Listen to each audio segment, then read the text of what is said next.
Hola, ¿qué tal? Bienvenidos. Estamos aquí otra vez. Hola, Borja. Hola, Isaac. Hola chicos. Hola. Bueno, este es un podcast diferente. Es una otra sección que vamos a traer, esperamos que cada 15 días, que es la entrevista o la charla con alguien que consideramos relevante o con alguien que nos apetece hablar. En este caso es Isaac, pero yo tenía escrito aquí 4 cositas de Isaac, pero yo creo que es mejor, Isaac, que te presentes tú, que nos digas quién eres y tal. Antes he de decir que para mí es un honor estar con uno de los profesores que más me motivó y que más me gustó compartir clase con él, y también con el programador que yo considero o que más le tengo estima. O sea que esta charla para mí es importante y me apetece realmente. O sea que nada, sin más dilación, si quieres, Isaac, cuéntanos por encima quién eres y vamos al tema. Pues nada, lo primero, muchas gracias por invitarme, por pensar en mí. A mí también me hace mucha ilusión, Pablo, ver tu desarrollo desde que estábamos en clase juntos. Así que lo primero para definirme es lo más fácil. Yo soy profesor de informática, soy ingeniero informático. Y a pesar de que normalmente los profes pues acaban la carrera y se ponen a dar clase, mi caso es un pelín distinto porque yo acabo la carrera y me pongo a hacer investigación en procesamiento de lenguaje natural, lo que ahora es la IA que está por todas partes y que en aquel momento nadie conocía. Nos ponemos a investigar, después montamos una empresa sobre ese tema, intentamos hacer un montón de cosas con esa empresa, levantar rondas de financiación, estar en muchos sitios. Y esa empresa, pues después de 5 o 6 años, se acaba y yo pues me voy a lo que a mí me gusta también. Aparte de hacer cosas, de montar proyectos, pues me voy a dar clase. Y nada, mientras doy clase, pues hay un tema que, de hecho, que ya lo tenía pendiente durante la empresa y digo, pues ahora es el mejor momento, que es el mundo de blockchain y, bueno, pues me he puesto a estudiar un doctorado en el que llevo ya un montón de años y que este año ya o lo saco o me echan, o sea que esperemos que lo saque. Y aquí estoy, pues compartiendo un rato con vosotros.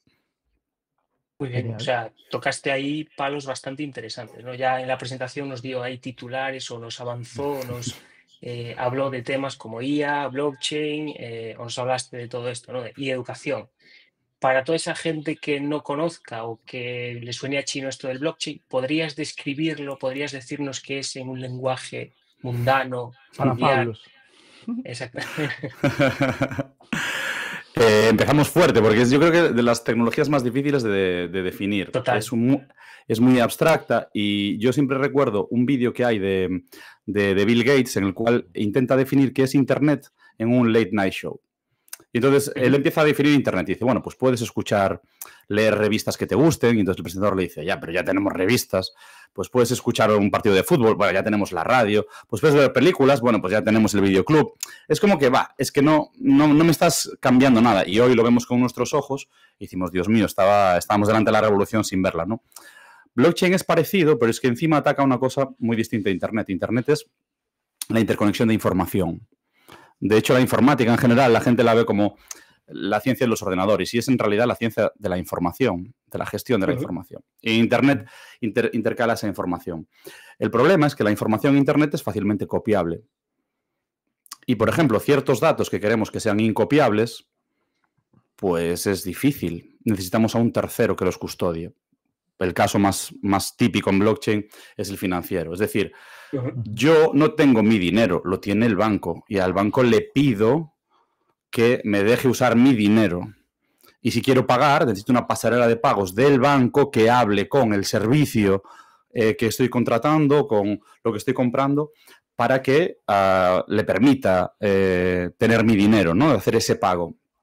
Bueno, blockchain pues nace de una necesidad en 2008, que es que hay una desconfianza con el sistema financiero y se crea la necesidad de tener dinero que no dependa de terceros. Es una de las muchas definiciones o aproximaciones que podemos hacer. Entonces, es una tecnología que permite, mediante una base de datos distribuida, no nos vamos a meter en esas profundidades si no queréis, pero nos permite intercambiar valor en forma de dinero o en forma de otro tipo de valor, como puede ser la confianza, ¿vale? Esto es un poco más abstracto, pero bueno, si lo queréis ver así, es la tecnología que permite que exista Bitcoin, que es la moneda más famosa y que es un activo financiero.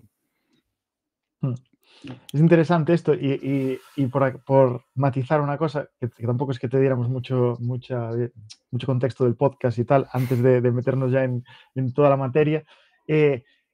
Sí que dijiste muy bien lo de no técnico, porque sí que intentamos tampoco meternos en, ¿sabes? O sea, nos gustan más los dramas y ese tipo de cosas que lo técnico.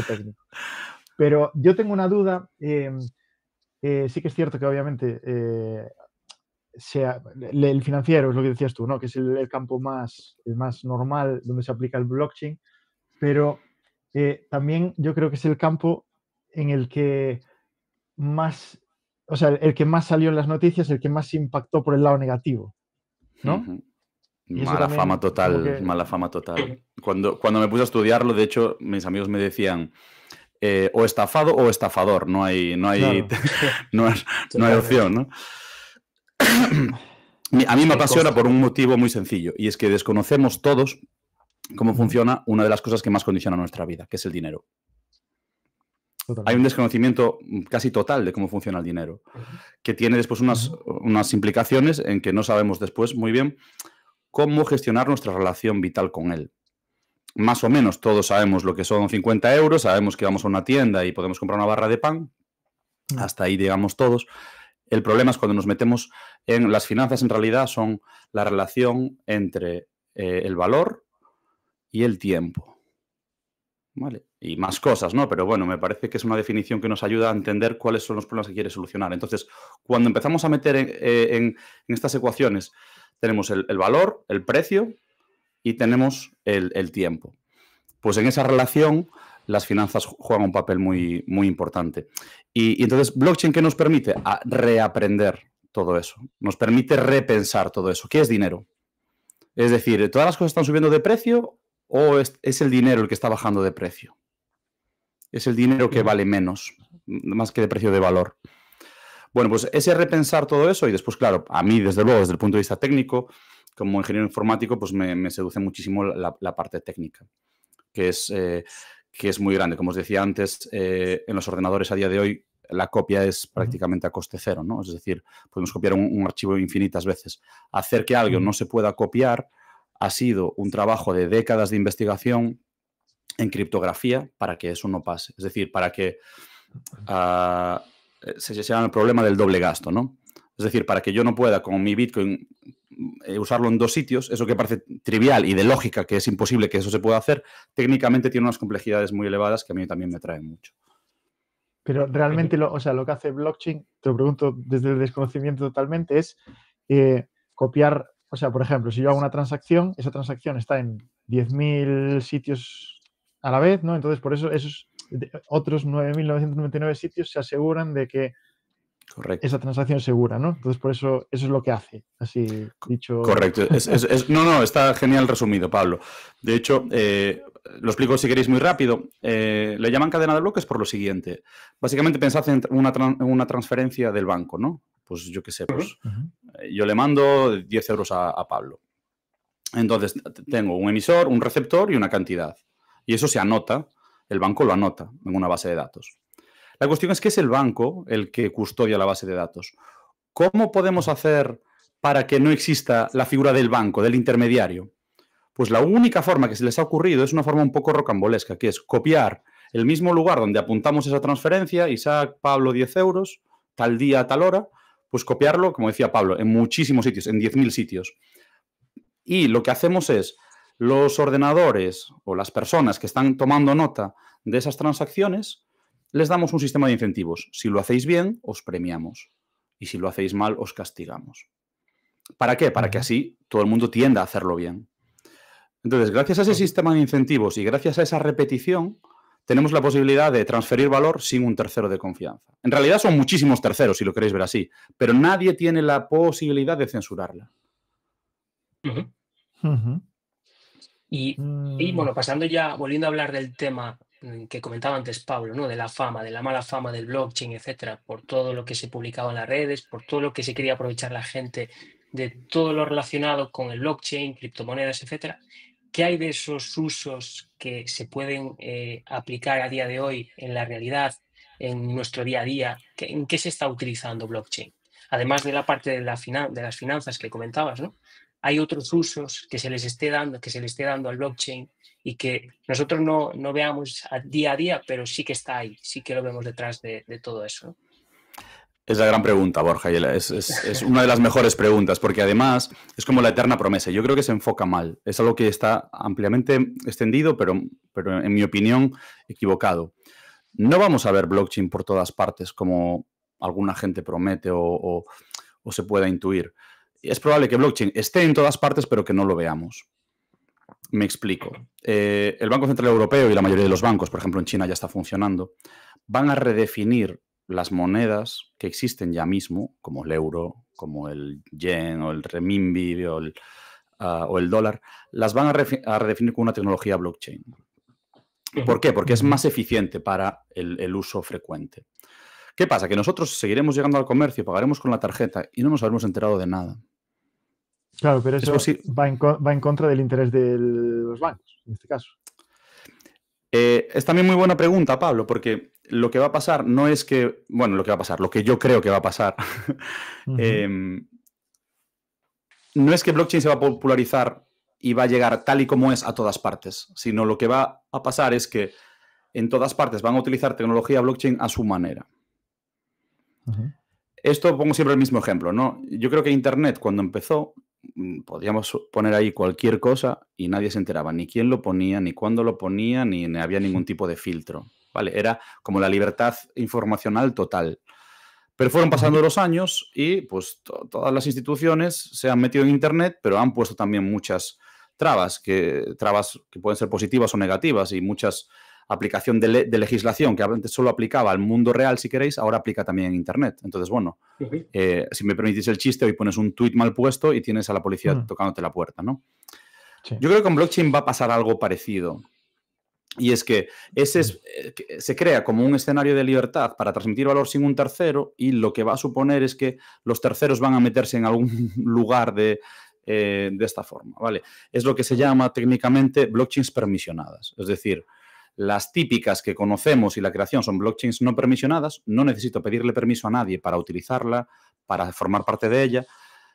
Probablemente el euro digital que le llaman o las CBDCs, Central Bank Digital Currencies, van a ser monedas digitales, pero sí que van a ser permisionadas, en la cual solo los bancos o solo las instituciones van a poder pertenecer a esa red y los ciudadanos vamos a poder utilizarlas. Pero ya digo, probablemente ni nos enteremos de esto. Es decir, es una tecnología que no va a ser tan popular, yo creo, como es Internet, ¿vale? Que no la vamos a utilizar tan directamente. Vivió su momento de fama, de hype, también como lo está viviendo a día de hoy la IA, ¿no? Porque hace unos años, más bien, años, todo el mundo hablaba de blockchain y todo el mundo trataba de buscar una utilidad dentro de los casos de uso de determinados aplicativos, determinadas marcos, etcétera. ¿Qué pasa? Que muchas veces lo metían con calzador. No aplicaba, no tenía sentido, pero era simplemente por el hecho de esta aplicación, este contexto, esto de aquí está utilizando blockchain. Claro, las compañías intentaban vender la moto con estoy utilizando blockchain, voy a meter blockchain aquí, pero al final sin un beneficio práctico en la realidad, ¿no? Y eso yo creo que fue bajando a medida que pasó el tiempo, porque la dificultad, entiendo, el coste muchas veces y la falta de conocimiento, pues derivó hacia ahí, ¿no? No sé qué opinas con respecto a eso. Pues mira, muchas de las cosas que dices son ciertas. Para mí la clave es que la gran promesa de blockchain de quitar intermediarios en realidad es muy poco atractiva para la mayoría de las empresas y casa muy mal con la legislación. Entonces, muchas veces el problema es o regulatorio o digamos, de negocio. Y es decir, yo qué sé, podría haber un Booking, si queréis, una empresa de contratación de hoteles descentralizada, pues sí, la podría haber, pero ¿eso cómo casa con la legislación? Pues muy mal. Yeah. Y si alguien hace algo malo, pues Booking coge y lo echa de la lista. Si tienes un hotel falso o estás, digamos, engañando a la gente, yo qué sé, lo que sea, ¿no? Pues Booking va y te echa. Entonces, ahí la figura del tercero de confianza pues tiene su parte positiva. Entonces, si lo llevamos a blockchain, quitar ese tercero de confianza lo que va a hacer es que no cumplamos con las leyes y nos metamos en un problemón y que a su vez pues cuando queremos que no sea descentralizado, es decir, poder echar a una persona que no está cumpliendo las normas, se puede hacer de forma diligente, ¿no? Entonces yo creo que a veces la promesa de desintermediar es, y a mí que me gusta mucho, pero en ciertos contextos un poco extrema. Yo creo que donde brilla es en la parte financiera y también es una parte muy desconocida. Entonces ahí yo sí que creo que va a seguir habiendo muchas innovaciones, pero me cuesta llegar. Y si queréis os pongo otro ejemplo muy rápido, que es la parte de trazabilidad, ¿no? Es decir, hay empresas españolas que han apostado mucho por hacer trazabilidad en blockchain. En resumidas cuentas, la trazabilidad es apuntar lo que le va pasando a un objeto, que sé, pues me lo invento, pues unos huevos, ¿no? Pues la gallina lo puso tal día, tal hora, en tal sitio, con tal alimentación, ¿no? Y eso donde se guarda en una base de datos. Entonces la gente puede decir, bueno, esto lo guardas tú en tu base de datos, pero lo puedes cambiar cuando tú quieras. Y tienen razón. Si lo guardásemos en blockchain, no lo podrían cambiar cuando ellos quieran. Y eso está genial, pero a la mayoría de las empresas es algo que les incomoda sobremanera. Entonces muchas veces intentan como que sí, pero que no, pero que pueda haber procesos de modificación. Y también es cierto, imagínate pues que alguien anotó mal lo que comió la gallina, yo qué sé, o que el transportista se olvidó de poner que lo llevó de, no sé, de una ciudad a otra. Claro, entonces ahí hay muchas dificultades, ¿no? En ese sentido. Y bueno, me guste más o me guste menos, pues los desarrollos no van por ahí. Ya. Yo tengo un poco dudas. El paradigma tradicional, ¿no? Y perdona, Pablo. No, nada. Yo tengo dudas, pero son más a lo mejor de concepto y de no entender yo, que a lo mejor también viene bien que lo pregunte por si hay más gente que no lo entiende como yo. Siempre viene bien. Por ejemplo, finanzas. Supongo que las transacciones que haces si tienes Bitcoin sí que es blockchain, ¿no? O sea, sí que se trazan de esa manera, pero una cartera, una cartera de criptomonedas y tal, también se gestiona mediante, porque claro, ¿a dónde voy yo? Claro, yo veo, a mí me gusta mucho el tema de las estafas, de no sé qué, de lo del cripto y lo de no sé cuánto, ¿no? Y yo siempre veo que siempre que desaparecen miles de millones, acaban siempre en una cartera que nadie puede ver dónde va el dinero. Y yo digo, joder, pero entonces, o sea, no es tan rastreable porque veo que no. ¿Entendéis por dónde voy? Sí, es muy buena pregunta. Ahí, a ver, lo ideal siempre es, pues eso, ver todas las capas porque hay muchas. Pero yendo directo a tu pregunta, en la blockchain todo se puede ver, pero todo es anónimo. Entonces, nosotros sabemos que hay la cuenta 327.415 que tiene no sé qué, o que ha hecho no sé cuánto, o que ha interactuado con otra cuenta, o que le ha mandado de esta cuenta a otra, o que imagínate, a esta cuenta llegan fondos de 200 sitios y esa gente dice, pues yo tengo la cuenta 15 y me han robado no sé cuánto. Entonces, claro que hay trazabilidad. Lo que también hay es anonimato. Ahora, la clave está en que si tú consigues saber quién está detrás de la cuenta, ya lo puedes trazar perfectamente. Ya. Es decir, lo que falta es unir tu identidad con ese número de cuentas, si queréis, la cartera que dice Pablo, ¿vale? Pero si os fijáis, es muy parecido a lo que pasa en Internet también. Lo que pasa es que Internet está muy bien vallado y lo que están haciendo con blockchain es también vallarlo. Es decir, en Internet nosotros tenemos un numerito que es nuestra IP. Y nuestra IP nos la da nuestro proveedor de Internet, el que nos da el router. Entonces, ¿qué pasa? Que el proveedor de Internet, por ley, tiene que anotar cómo nos llamamos, dónde vivimos, nuestro número de cuenta y la IP que nos ha dado. Entonces, si esta IP hace algo que está mal, pues la policía le dice, oiga, ¿esta IP de quién es? Pues de este señor.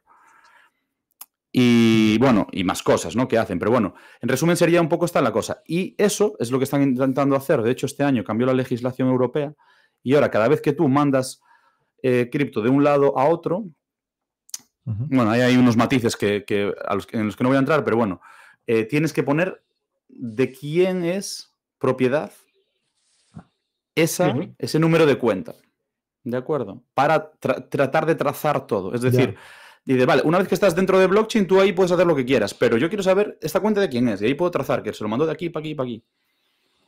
No sé si te ha resuelto la pregunta, sí, Pablo, más o menos. O sea, no, es lo que falta para, bueno, pues que tenga esa seguridad. O sea, que a mí es un mundo que me genera más, desconfianza, pero quizás claro, por todas las cosas que pasan y las cosas que lees y tal, no por la tecnología en sí, porque la tecnología en sí es buena. Totalmente, al final son los titulares, ¿no? Al final estamos acostumbrados a ver noticias, muchas veces generando demasiado hype en torno a todo esto y no le acabas de ver un fin práctico como el que nos estás comentando, ¿no? Que hay mucho más allá de la frontera de los titulares, etcétera, ¿no? 100%, que los titulares siempre digo que los titulares nos impidan ver. Totalmente. Porque además es que hay como una cierta inquina con ese tema, porque también se libra una especie de batalla ideológica por detrás, ¿no?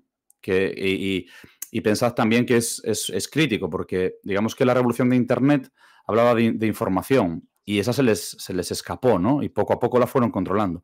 Pero esta es la batalla del valor. Esta es la gran batalla, ¿no? Entonces, hay también mucho de ideológico. ¿El valor tiene que estar siempre controlado por el Estado?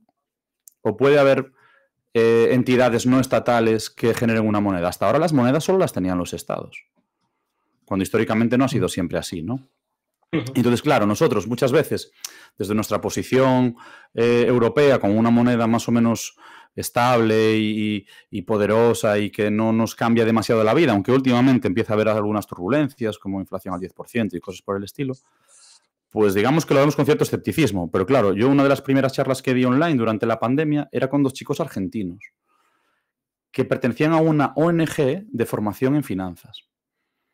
Porque claro, en Argentina, con una inflación, en aquel momento era del 50%, pero llegó a estar más por encima del 100%. O sea, tú has trabajado toda tu vida, tienes unos ahorros para enfrentar la vejez y en 2 años tienes 0 euros de ahorros.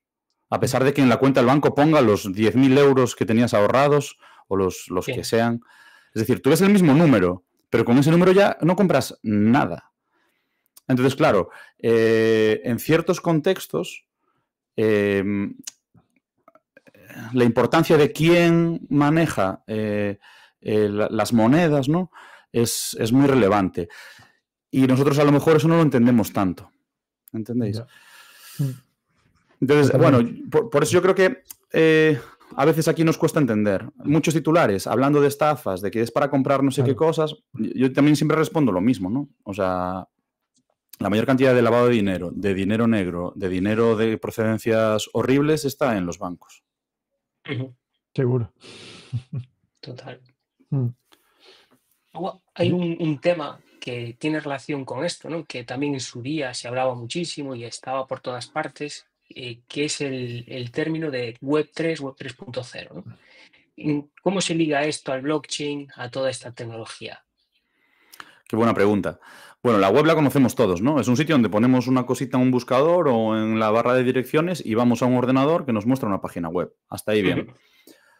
Hay una narrativa que intenta explicar esto de forma sencilla y es que hubo como 2 fases de la web. La web 1.0, en la cual las empresas eran las que estaban en Internet y tenían sus webs y era difícil hacer las webs. Y después la web 2.0, en la cual en la 1.0 solo podíamos leer, es decir, nosotros consumíamos información. En la web 2.0 nosotros generamos mucha información porque hay plataformas que nos ayudan, desde las redes sociales, a los blogs, a incluso nosotros mismos podemos crear cosas porque no es tan difícil, ¿no? Eso sería la web 2.0. La narrativa de web 3, que ya se intentó, por cierto, para los que tengan buena memoria, con la web semántica y no funcionó, pues se está intentando también con la blockchain y veremos si funciona o no. La idea es decir, vale, en la web 1 podías leer, en la web 2 podías generar contenido, en la web 3 lo que quieren es que puedas tener propiedad. Es decir, yo si subo una foto, la subo a, no sé, a Instagram, a mi web, a lo que sea. Pero esa foto ya es como, vale, pues son unos bits o unos bytes que hay por ahí arriba, que yo digo que son míos.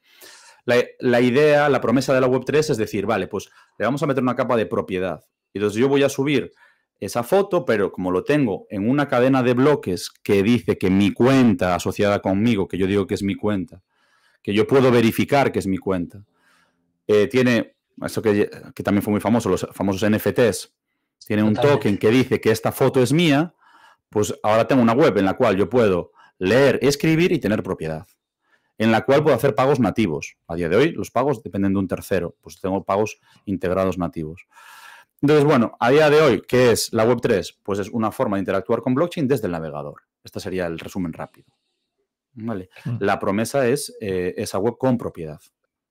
¿Es posible que los NFTs sean los NFTs yo creo que es la IA, lo que ahora es la IA? O sea, de hecho, tú si entras en Twitter y sigues a los que se hacen ricos siempre, ¿sabes? Pues siempre van, antes eran las NFTs, ahora es la IA, pues no sé, dentro de 5 años la otra cosa, pero... Bueno, yo si queréis la predicción, yo creo que lo de la IA sí que no va a ser un hype pasajero. O sea, pues nos podemos pasar de frenada, como nos pasamos de frenada con Internet, ¿no? La excitación humana de algo nuevo que lo cambia todo y luego lo cambia más despacio de lo que nosotros predecimos, que es lo que pasó con Internet. Pero Internet cambió el mundo de arriba abajo, no lo entendemos sin él. Pues yo creo que con la inteligencia artificial va a pasar lo mismo. Y yo creo que eso viene ahora. De hecho, bueno, nosotros, el podcast anterior, nuestras dos secciones fueron Vibe Coding y bueno, cómo está el sector y todo eso, que también tenemos muchas preguntas contigo porque, hombre, tiene relevancia ahí.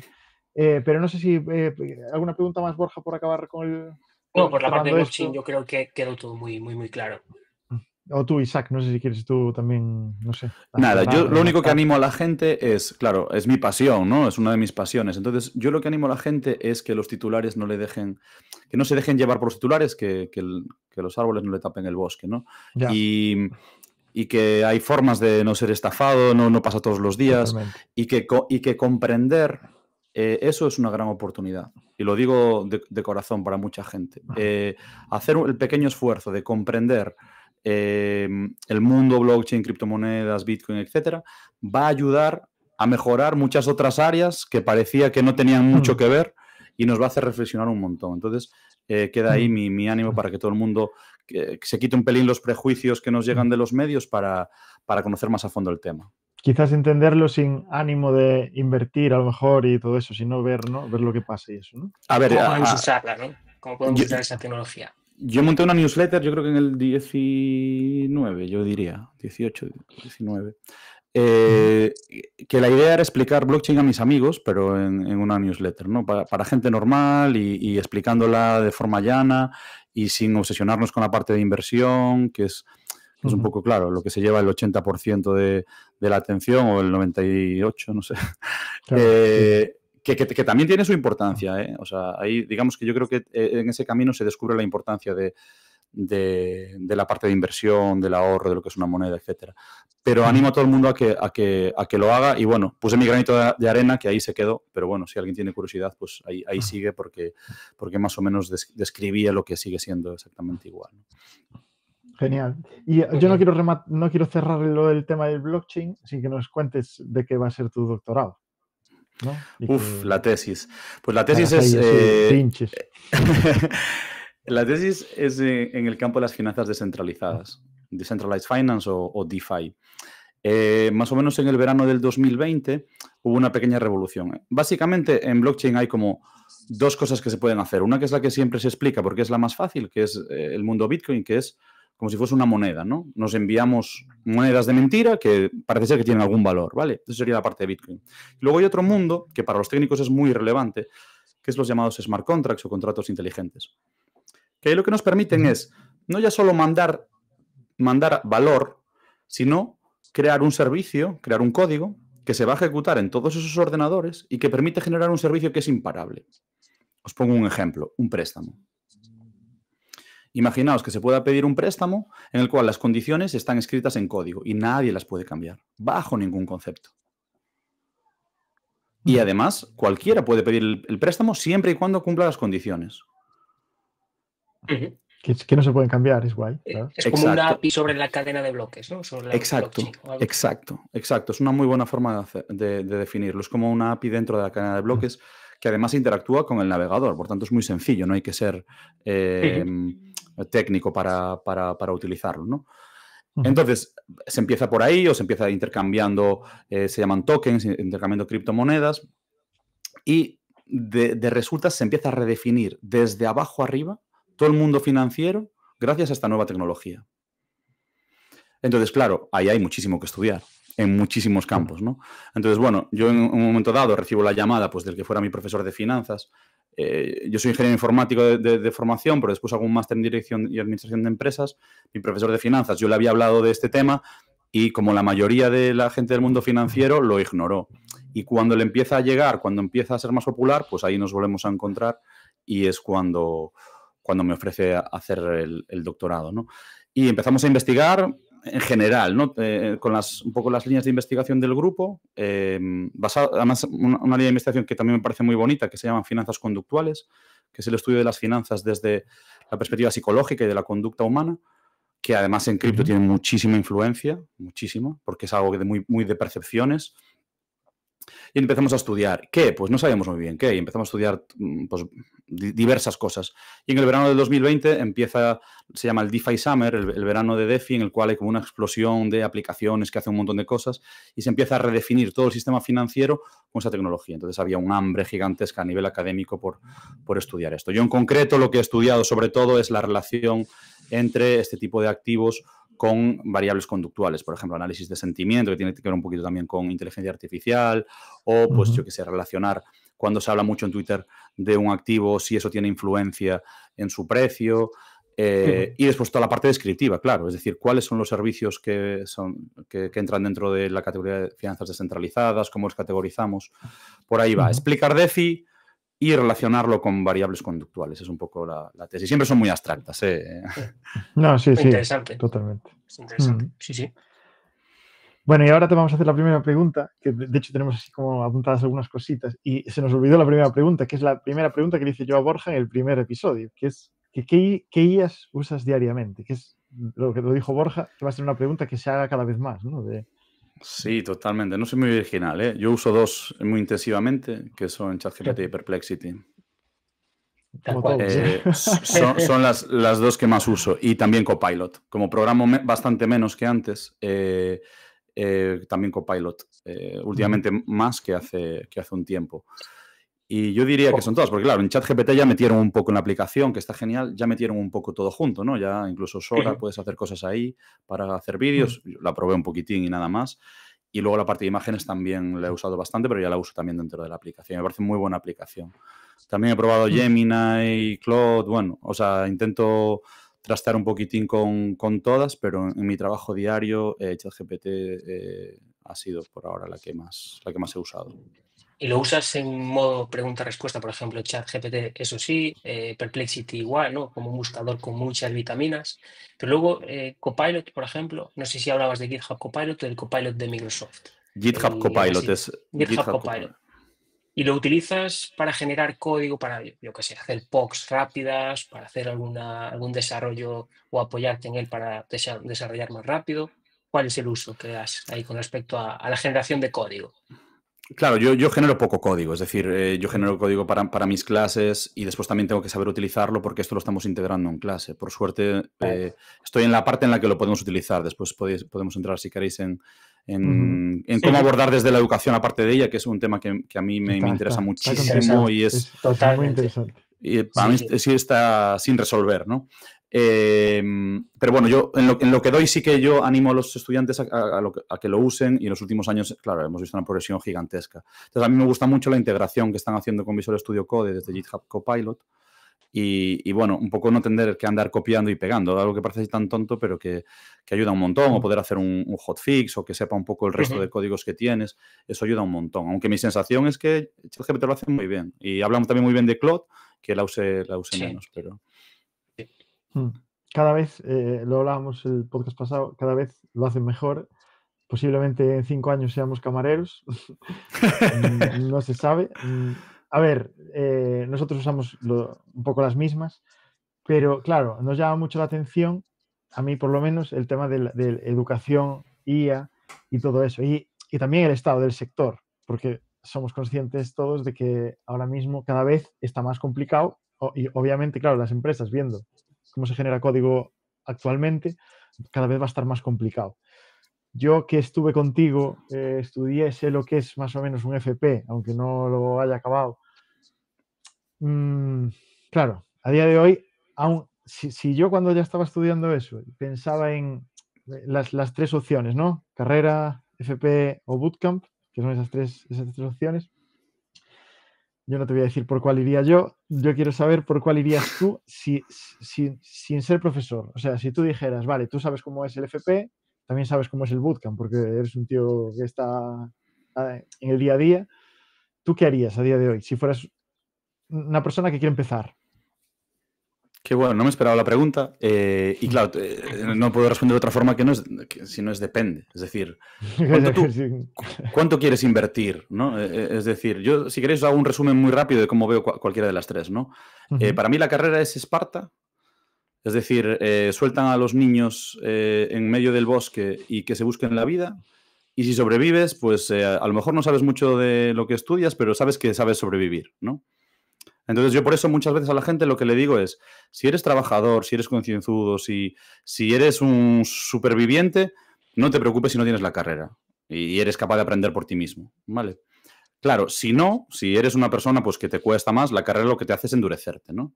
Y obviamente te da muchos conocimientos de base, no nos vamos a engañar, pero para mí lo más, después de muchos años de pensarlo y de odiar muchas de las cosas que me daban en la carrera porque me parecían inútiles y sigo pensando que eran inútiles desde el punto de vista del conocimiento, eran útiles desde el punto de vista de endurecerme, ¿no? Después, la parte de formación profesional, para la gente que tiene un poquitín más de tiempo que el bootcamp, porque el bootcamp, a mí lo que no me gusta del bootcamp es que a veces es una gran promesa y a veces se cumple y a veces no. Es decir, ven aquí y en 6 meses te hacemos desarrollador. Y 6 gracias. Claro, o 3, ¿no? Los que trabajamos ahí sabemos que el desarrollador se sigue construyendo años y años después de haber estudiado lo que haya estudiado. Y es más, va a venir nueva tecnología, va a cambiar las cosas, la forma de trabajar. Ahora la IA es como ya el sumum, pero siempre ha habido nuevos frameworks, nuevos lenguajes. Entonces, bueno, tienes que tener tus ganas de aprender, ¿no? Entonces, me parece a veces que el bootcamp es un poco exagerado. ¿Qué pasa? Que hay perfiles de personas que el bootcamp le dan el toque para arrancar, le dan las claves, se busca muy bien la vida y va para adelante, ¿no? Y después la formación profesional, claro, a mí me parece muy interesante desde el punto de vista que te ayuda a guiarte, te da una titulación, te lleva a unas prácticas, digamos que te guía un poquitín más, ¿no? Es como un intermedio, te da un poco más de tiempo que el bootcamp, te da un poco menos de caña que la carrera, pero si eres más o menos consistente, pues te va a dar una opción buena. Entonces, bueno, esta es un poco así mi visión de las tres y dependiendo de quién me lo pregunte, así le respondería. Yo coincido 100%. De hecho, esto lo comentamos creo que en el primer episodio del podcast. Hablamos justo de todo esto, ¿no? Y con respecto a la carrera, yo coincido en lo mismo. Es decir, te sueltan ahí o vas ahí y a resistir. Y si te sabes buscar la vida, al final terminas y vas a tener como una capacidad de tirar para adelante con lo que sea, de intentar revisar lo que haga falta, de buscarle una solución a un problema dado en un momento en concreto y no te va a importar el tiempo que inviertas, los recursos que explores, etc. Y a mí en ese sentido, a lo mejor muchas de las clases, muchas de las materias no les veía sentido en ese momento, pero ahora el camino que me llevó a tener que aprobar la asignatura, pues me hizo tener el carácter de cara a el carácter profesional o como queramos llamarlo que tengo a día de hoy, ¿no?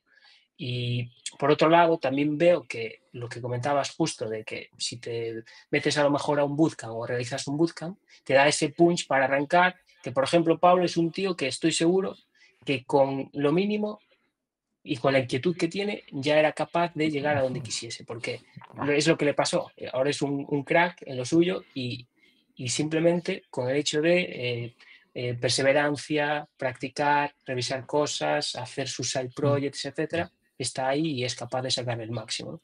Entonces, Pero bueno. yo sí que estoy de acuerdo en que yo cuando trabajo con gente como vosotros, que obviamente estáis rodeado de gente con ingenierías, yo noto que, esto también lo comentábamos, noto que me falta esa lógica de programación o esas cosas que sí que vosotros sí que tenéis, ¿sabes? O esa gente que pues sabe de matemáticas, sabe de físicas, no sé, sabéis de muchas cosas que son conocimientos que alguien que no estudie esa carrera a lo mejor no tiene, ¿sabes? Que a día de hoy sí que lo suple con ChatGPT o con... Sí. Pero bueno, yo creo que también se adquiere con el tiempo y según te enfrentes a los problemas o a las necesidades, pues vas indagando un poco más y al final, bueno, con la experiencia ganas todo eso también. Claro, Quizás te dé un poco de ventaja para arrancar, pero luego yo creo que te lo ganas con el tiempo también. Yo solo 2 cositas rápidas con respecto a este tema. Una es, yo me siento igual que Pablo con los matemáticos cuando hago IA, por ejemplo. Cuando me meto en temas de IA, Sí. claro, la función sigmoide, vale, ok, sé lo que es una función sigmoide, hace así, pero ¿por qué es mejor esa que otra? Y no tengo un poco esas intuiciones que quien ha hecho no sé cuántas funciones súper complicadas, pues estas las ve como más fáciles. Entonces, lo que quiero decir es que al final todos estamos un poco ahí. Y yo me meto en la parte de blockchain y claro, es un doctorado en la facultad de empresas dentro del programa de economía. O sea, también me siento un aprendiz de que toda la parte financiera que me la tengo que aprender de nuevas. Yo disfruto un poco con esa sensación a la par que me hace que sea más humilde, ¿no? Decir, bueno, pues es que no sé, voy a preguntar. Y entonces a mí eso en realidad me ayuda. Es lo que quería decir y me divierte, a pesar de ser un poco incómoda la sensación, no nos vamos a engañar. Y después a mí, si me pidiesen un consejo no solicitado para la carrera, estando de acuerdo con lo que hablábamos, a mí lo que me gustaría es que nos diesen la misma caña, pero con cosas que tuviesen un poco más de sentido. Es decir, porque, ok, nos endurece, por ejemplo, una asignatura que yo no le veía sentido y al final lo tuvo, por ejemplo, álgebra. Al final pasan los años y dices, ostras, claro, ahí aprendíamos al cerebro pensar de una cierta manera, ¿no? Ok, pues álgebra, ok. Pero saber poner unos transistores en determinada forma tiene cero impacto, aparte de hacerme más duro, ¿no? Entonces preferiría que en vez de hacer eso hubiésemos hecho algo más informático, ¿no? Esa es un poco mi queja con respecto a la universidad. Que no sé, que a lo mejor ya lo han solucionado, pero hablo de mi época. No sé, Borja estudió Teleco, pero bueno, parecida, supongo, ¿no? Yo me reconvertí, entre comillas, luego al mundo de la informática, pero bueno, es cierto que dentro de Teleco había como una rama ya que te llevaba por ese camino, ¿no? Estaba la parte de telemática que compaginaba un poco o que compagina un poco la parte de redes, programación, sistemas, etcétera, ¿no? Pues ahí fue cuando descubrí que realmente me gustaba eso. Y luego tiré ya por la vena autodidacta de intentar formarme, de aprender cositas por mi cuenta y es lo que comentábamos, ¿no? Que si tienes inquietud y tienes ganas, pues al final te acabas buscando la vida de aprender lo que te gusta. Así es. Isaac, Borja, para que te hagas una idea, es esa persona que tú le preguntas cualquier cosa de cualquier cosa, da igual que sea back, front. Yo qué sé, yo cuando lo conocí sabía Arduinos, Raspberries, él le da igual, él sabe de todo. Pues, claro, esa persona, Borja hubiese sido autodidacta perfectamente. ¿Sabes? No Borja GPT, ¿no? Borja GPT claro, era antes de... Borja GPT. No. Pero sí, ahí yo me planteo muchas veces eso también, de, hostia, me gustaría, o si hoy en día tengo la opción, tiraría por un ciclo formativo, por la carrera, etcétera. No tengo la respuesta, no sabría qué responder, pero bueno. Yo igual, no tengo la respuesta. Además, luego hay una parte que no hablamos, que es la parte de la maduración personal. Y es que a la misma persona le puede convenir cosas distintas en función de su momento vital. Entonces, hubo ahí unos años que sobre todo en el mundo americano, pero bueno, ahí también tienen otros motivos, que decían drop college o algo así, que era como plan, no vayas a la universidad, ¿no? Y porque, bueno, allí ir a la universidad sí que es un tema muy delicado. Aquí puede ser un gran esfuerzo familiar, claro, no cabe duda, pero allí es una hipoteca para 20 años, ¿no? Entonces, bueno, es un tema muy peliagudo. Y hubo una época que decían, no vayas a la universidad. Y claro, no sé si hay que ir o no hay que ir a la universidad, pero probablemente yo con 18 años no estaba preparado para hacer un bootcamp y ser un experto en algo. Necesitaba un poquito más de guía, necesitaba también unas experiencias personales en otra ciudad, yo qué sé. Hay mucho más solo que la parte... Eso también te das cuenta en educación, ¿no? Que no es solo ABC, no somos robots, no somos máquinas, tenemos momentos vitales, ¿no? Nos pasa mucho también a nivel de alumnado. Pues hay alumnos que vienen y que no están en una época receptiva, pasan un par de años, se sitúan en la vida, vienen con unas ganas increíbles y se sacan las cosas, ¿no? O sea, que hay que también respetar un poco el momento vital de cada uno. Yo por matizar eso y por volver un poco a la IA y meterlo en el tema, es que yo creo que también a día de hoy no se está aplicando la IA de manera que te pueda ayudar a aprender, sino solo a embutir y venga, entrego esto, no sé qué, tal. Y yo me acuerdo, no sé, hace 3 años cuando salió el ChatGPT, me acuerdo de meter un WordPress en un VPS en algún momento, o sea, yo sin tener ni idea del VPS y verle diciendo, a ver, tengo este VPS, ¿qué hago? pues instala en GainX, instala no sé qué, mete, o sea, todos esos pasos que, claro, si lo haces de esa manera, si lo haces con ChatGPT, sí que vas como aprendiendo, porque vas viendo un poquito lo que te va diciendo, pero claro, estamos llegando a un punto, cuando lo haces con IDES o cuando trabajas o cuando tal, que tú le das al botón, ahí todo va y se hace todo y tú no sabes ni lo que hizo. A dónde quiero ir es, si tú puedes aprender mucho con ChatGPT o puedes aprender con las IAs, pero no sé yo hasta qué punto tú, que tienes estudiantes y ves tal, ¿tú ves que realmente la gente aprende con la IA o manda ahí para adelante? Es el gran tema y a mí es un tema que yo creo que hablamos poco los profesores, yo lo saco mucho. Y claro, el primer, desde el mundo de los profes, es el rechazo, ¿no? Que no la usen porque, claro, teníamos un método que funcionaría mejor o peor, pero lo teníamos, pero claro, eso nos lo rompe, ¿no? Yo siempre digo, el 95% de las prácticas que ponemos las resuelve perfectamente, con además comentarios explicativos en los cuales que sé, yo he hecho defensas de prácticas en las cuales me estaba leyendo el comentario de arriba. Entonces, bueno, pues ahora cambia esto. Y ni idea, ¿no? Porque hacían lo que decía ahora antes Pablo. O sea, pues le doy al botoncito, te lo entrego y ya he cumplido, ¿no?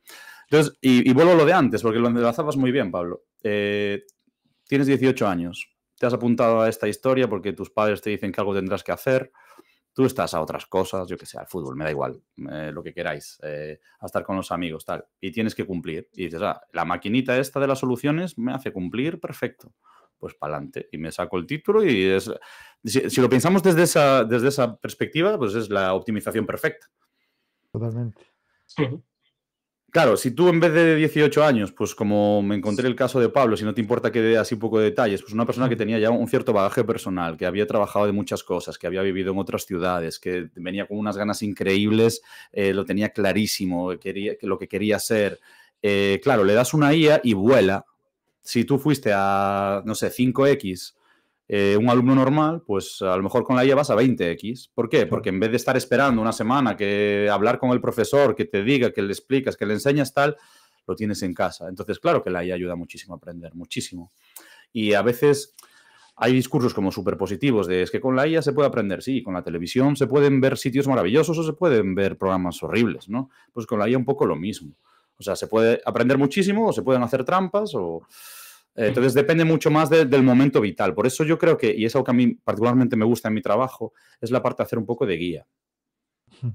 Ya tengo una pregunta muy polémica, Isaac. Dale. Venga, pon un poco de salsilla. O sea, ¿la IA ayuda más al estudiante mediocre o perjudica más al profesor mediocre? ¡Wow! Buena esa. Porque los hay. Venga, te doy un titular. Si perjudica al profesor mediocre, pues me alegro, ¿vale? No, porque todos hemos tenido muy malos profesores y guardamos recuerdo de esos malos profesores y ya también hemos tenido profesores geniales y luego hemos tenido muchos del medio, pues la campana de Gauss de toda la vida. Claro. Repíteme la pregunta y así me da tiempo a pensar otra vez. Es decir, la reconduzco. Claro, la IA a un profesor, yo como imagino un buen profesor como alguien que motiva, que hace diferentes... O sea, quiero decir, la IA perjudica mucho al profesor PDF, al de te pongo esto y hacemos los ejercicios. Es que la IA en 10 minutos ya están todos así. Ya acabamos, ¿no? O sea, quiero decir... Y al profesor que motiva, que tiene... O sea, yo creo que el profesorado a día de hoy tiene que buscar otras maneras de enseñar. 100%. Os decía que yo estudiaba dentro de las finanzas conductuales y esto todo lo que está alrededor, no estudias la finanza en sí, sino cómo el ser humano se la toma, percibe los activos, tal.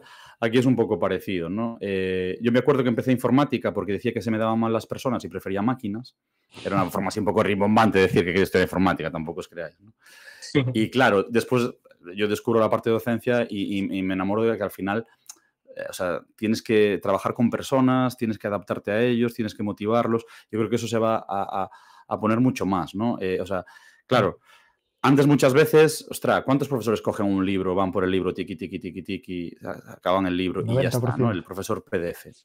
Claro, pues claro, hay mucho peor, ¿no? Hay mucho peor. Entonces, claro que los va a perjudicar. A lo mejor también les da un poco igual, también os digo. Pero yo creo que es una herramienta que da mucho poder. Y también a los profes que vamos a decir que son buenos profesores, también les da un poder muy bueno. Claro. Entonces, o sea, te permite ir mucho más allá, te permite que tus alumnos vayan mucho más allá y también te ponen más compromisos, porque al final lo difícil de la IA es hacer la parte que no da hecho, ¿no? Ese 10% final, ese 20% final, y es la parte que nos va a tocar a nosotros, ¿no? Pero ahora yo, si queréis, os lanzo la pregunta que yo no consigo responder. A ver. Vale. Vosotros dos sabéis programar y sabéis que es una habilidad que tardas un poco de tiempo en hacer y que además hay que perfeccionar mucho y que además te cambian los contextos, etcétera, ¿no? Vale. ¿Cómo haríais vosotros para enseñar a programar en un mundo con IA, en el cual cualquier ejercicio de programación básica la IA lo hace perfecto? Perfecto. Si vosotros tuvieseis que enseñar a programar a alguien ahora, ¿qué haríais? ¿Le retiráis la IA por completo y lo hacemos a la vieja usanza, a que esté con el cerebro ahí dándole vueltas a ver qué es lo que está pasando, como el flujo del código? ¿O le decís, buah, tienes la IA y entonces tú solo tienes que hacer la última parte? Es decir, lo fácil ya te lo hace, vamos a hacer lo difícil. Yo ahí, o sea, es muy complicada la pregunta, porque al final, claro, nosotros lo vemos con la perspectiva de que sabemos programar y sabemos qué es lo que está haciendo la IA por detrás, ¿no? Pero yo ahí quizás, sin ser profesor ni pretenderlo, ni pisar a nadie, ni nada por el estilo, pero empezar con las bases, es decir, no tanto algo en concreto, un lenguaje en concreto, como puedes aprender en un bootcamp, etcétera, sino, vale, estas son las bases de la programación, es en lo que se sustenta todo lo que va a generar la IA. Y a partir de ahí darle la herramienta o las herramientas necesarias al estudiante para que luego sea capaz, independientemente del lenguaje que se utilice, sepa leer ese código que genera y sepa interpretar o ver ahí un punto de fallo o optimizarlo, lo que sea. Luego de cara, no utilices la IA porque esto te va a perjudicar, porque no vas a entender, no lo creo, porque al final es lo que tú decías. Si la utiliza, a lo mejor él va a aprender a programar, pero con un boost, un punch impresionante, de un 10 por, un 20 por, lo que sea, ¿no? Entonces, no sé, no sabría cómo orientarlo, pero en todo caso, yo creo que no le prohibiría el uso de la IA. Es que es imposible No sé. prohibirlas. ¿No? Si Eso, pero las bueno, tienen ya en entrevistas de trabajo, ¿cómo vas a prohibirlas? ya no prohibirla, porque al final si la quieren utilizar, la van a utilizar, pero claro, hablar de ella libremente en clase. Porque escuchaba un podcast hace unas semanas que decía, hicieron una prueba, un estudio con un grupo de alumnos que le daban ChatGPT así, como suele decir, a monte, utilízalo como tú quieras, y luego otro grupo de alumnos le decían cómo era recomendable el uso o cómo se debería utilizar ChatGPT. Pues vieron yo qué sé, impartían 1 hora a la semana, durante un par de semanas, le daban tips, recomendaciones, etcétera, a ese grupo que estaba tutorizado por ese grupo de profesionales que les explicaban cómo funcionaba, y el otro, pues nada, la utilizaban como querían. Bueno, la productividad era totalmente distinta, la de un grupo y la de otro. Simplemente con pequeños tips, sugerencias, etcétera, ya aprendían a utilizar o sabían utilizar la IA de manera práctica y que les generaba o les entregaba resultados de forma bastante sencilla. Y el otro grupo estaba como sufriendo las consecuencias de, le pido esto, a lo mejor hazme esto, y no le daba ni un contexto, ni le decían nada, etcétera, etcétera. Entonces ahí ya sufrían un poco el problema que existe a día de hoy también con las inteligencias artificiales. Pero yendo a la pregunta otra vez, yo creo que no la prohibiría. Lo que no sé es cómo daría esa clase de programación. Es complicado, ¿eh? Tenéis ahí un papel duro ahora. Ana está acabando ahora la carrera, entonces yo vi cómo hizo ella toda la carrera con IA, ¿sabes? Justo la está acabando este año. Y también vi un par de pruebas técnicas que hizo. Y sí que es cierto que esas pruebas técnicas dentro del campo de Data Science, que es totalmente diferente, o sea, son pruebas diferentes, pero sí que es cierto que, claro, ella me decía, joder, es que si me preguntan, claro, ella tiene que hacer SQL, ¿no? Y consultas, cosas así. Claro, ella me decía, joder, es que pregunten lo que me pregunten, el ChatGPT te lo sabe. Y realmente no, porque los ejercicios eran normales, pero claro, muchos ejercicios tenían que ver con el ejercicio anterior. Entonces, claro, ahí el ChatGPT ya está jodido, porque si la consulta anterior no la hiciste bien, ya no tal. Y la dificultad de esas pruebas era pues pensar un poco más allá, ¿sabes? O sea, cosas que el ChatGPT no podía llegar a saber, porque eran cosas no sé, no te sé decir ahora, pero, o sea, que yo creo que se puede llegar, o sea, que se puede tener en cuenta que van a usar la IA, porque sería una tontería no pensarlo, porque la van a usar en su día a día para todo, o sea, es lo normal. Pero si te guía, ya simplemente si te da un empujón de por dónde tirar, ya tienes mucho ganado. Yo lo equiparo a las tutorías cuando estaba en la universidad.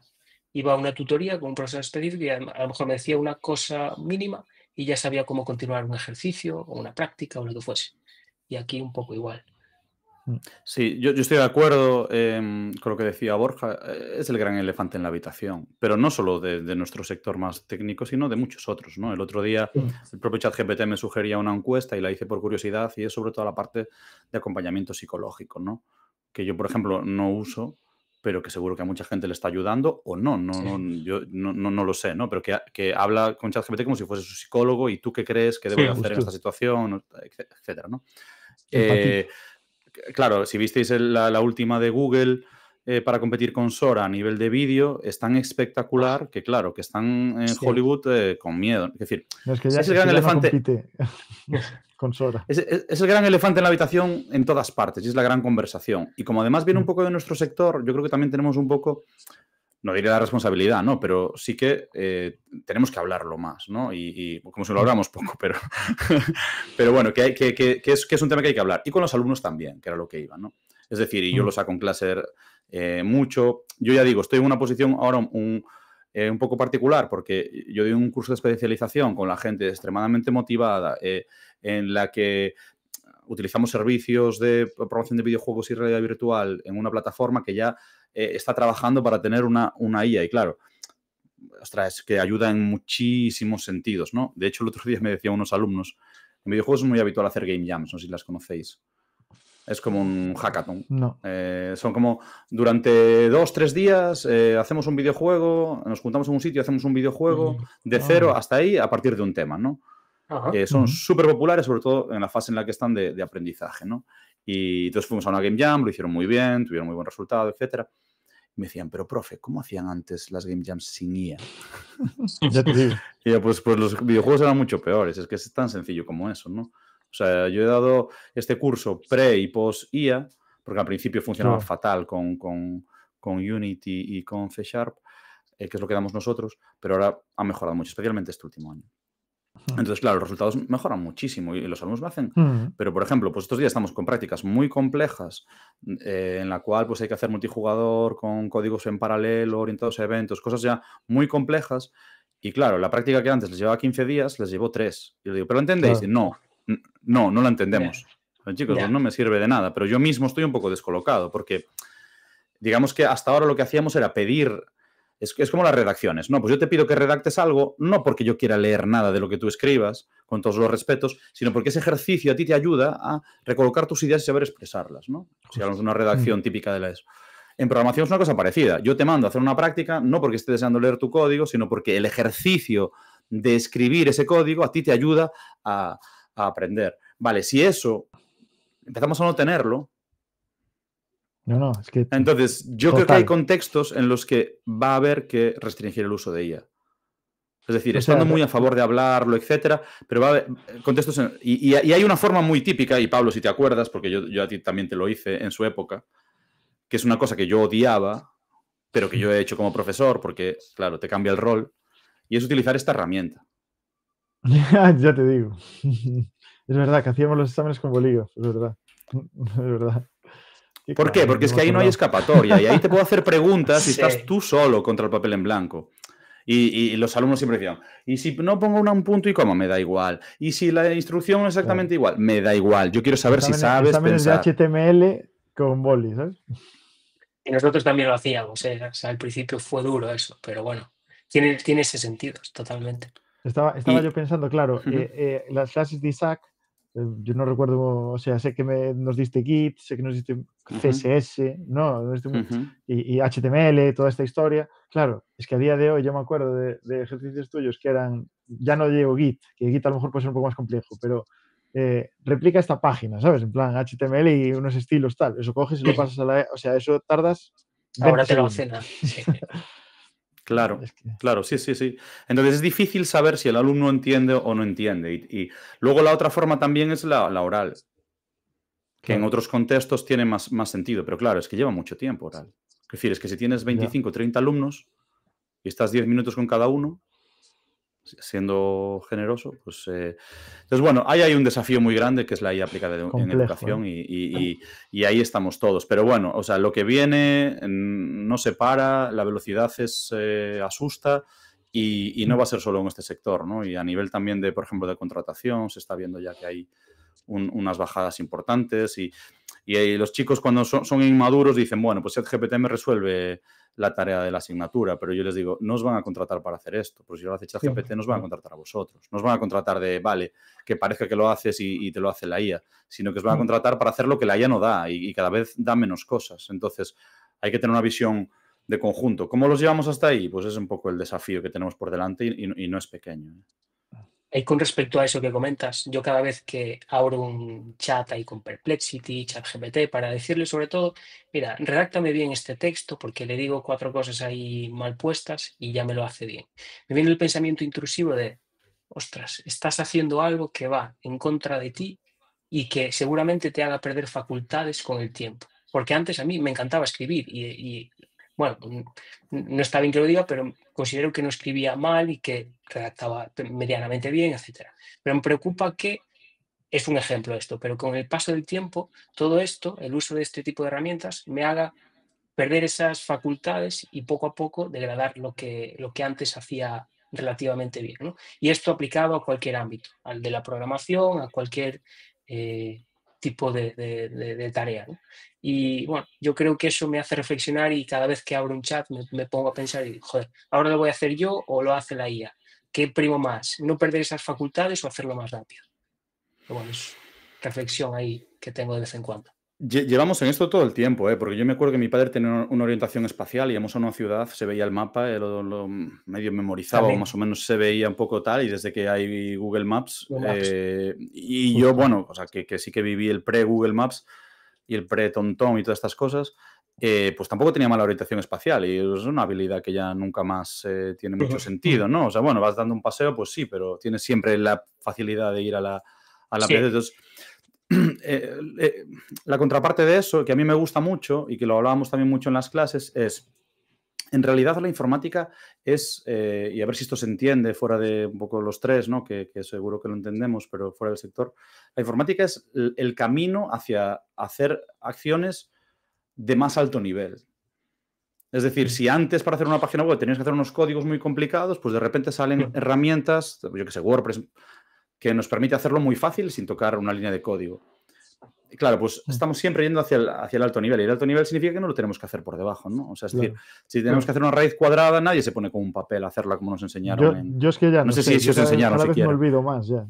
Sí, Ayer estaba viendo un vídeo de YouTube de gente, había que calcular un porcentaje y me decían, joder, pero si lo escribes, y yo, es que yo te lo juro que yo es que no lo sé, no sé calcularlo con papel, ¿sabes? Yo sé hacer el 20%, yo sé hacerlo con la calculadora, pero en papel yo te lo juro que no lo sé hacer. Vamos perdiendo cosas, pero yo creo que es inevitable. O sea, es inevitable. Ya no orientación, sino de escribir, sino es que el día de mañana seremos buenos en otras cosas, pero no en esto. Totalmente. Yo sí, como yo veo que se va acabando el tiempo, me gustaría lanzaros una idea en la que también estoy muy obsesionado y que tiene mucho que ver con esto.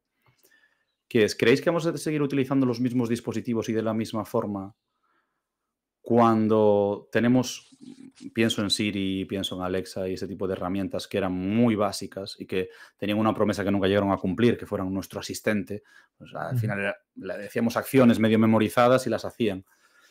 Pero es que ahora tenemos una comprensión del lenguaje casi total y tenemos acceso a datos. Entonces, de hecho, el último movimiento de ChatGPT fue fichar a un ex Apple que diseñó el iPhone, porque, y ya, bueno, pues el Ping AI y hay otras experiencias ahí que no fueron bien, pero no quiere decir que las cosas no vayan por ahí.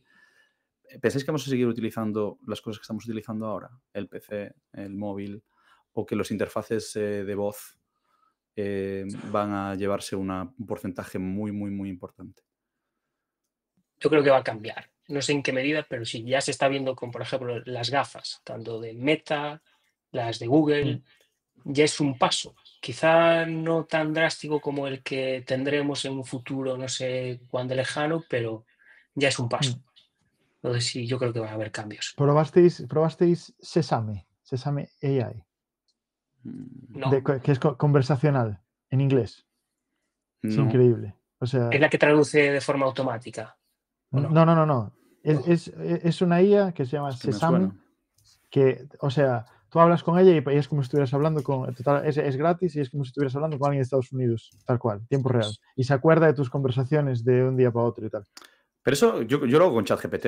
O sea, yo voy en el coche hablando Sí, no, con ChatGPT pero hay mucha mucho. diferencia, porque ¿Sí? ChatGPT, las respuestas no son tan... Es decir, muchas veces tú le dices, no sé qué, y estás pensando para seguir y el ChatGPT ya se te mete y tú ya sigues y os quedáis parados los dos. O sea, la conversación es justita, pero en el otro lado es, vamos, como si Lo estuvieras probaré. hablando con una persona. Lo probaré porque en los tiempos de coche en soledad Sí, no, y es es increíble. impresionante poder tener acceso a esto. Es Pero increíble. o sea, cuando lo probé, estaba embebido en una web, no había cuenta, no había nada. Tú llegabas ahí, debía guardar cosas en cookies o en no sé exactamente cómo, pero yo de en plan, decirle, pues este fin de semana voy a ir a jugar al fútbol con mis colegas, no sé qué, conversaciones que haces en inglés, ¿no? Por yo qué sé. Ujú. Y devolver la semana que viene y decirte, ¿y cómo fue el partido? ¿Cómo fue el Es partido el fin de como... semana? Y tú, ¿what? ¿Cómo que? No es solo ¿Cómo se responsivo, hace? es activo en la conversación. Justo. Sí, Qué claro. bueno. Y sí, probad eso porque eso es increíble. Y probad también, y con eso ya acabo, probad a preguntarle a ChatGPT que os diga cosas sobre vosotros. No sé si lo habéis probado ya, lo de, con todo Sí, lo que sabes sobre mí, dime cómo planear el año que viene para conseguir mis objetivos, cosas así. Es impresionante el nivel ya de Sí. conocimiento que Hombre, tiene de claro. nosotros. Pasa que también suena, joder, yo creo que en este último año saqué como 3 ideas y fracasaron las 3, me parece, y eran siempre cositas pequeñas, ¿no? Y el ChatGPT siempre dice que todo es de puta madre. Él te dice, no, fantástico, esa idea. Te va a decir, es para motivarte, no te va a decir Sí, esto lo va a sí. triunfar. Dice, mira, valídame esta idea, ¿tú cómo la ves? Oh, es una maravilla. Claro, ¿qué te va a decir? Joder, se nos acaba el tiempo. Isaac, joder, tenemos 2 preguntas Venga.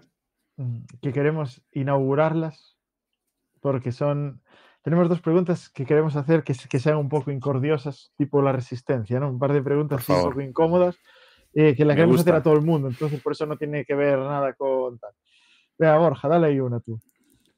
Bueno, la primera es si has contado alguna mentirijilla en algún currículum, o has puesto alguna mentirijilla en algún currículum simplemente por el hecho de que te fuese atractiva una empresa, etcétera, y quisieses ahí entrar a toda costa. No sé si has tenido esa experiencia.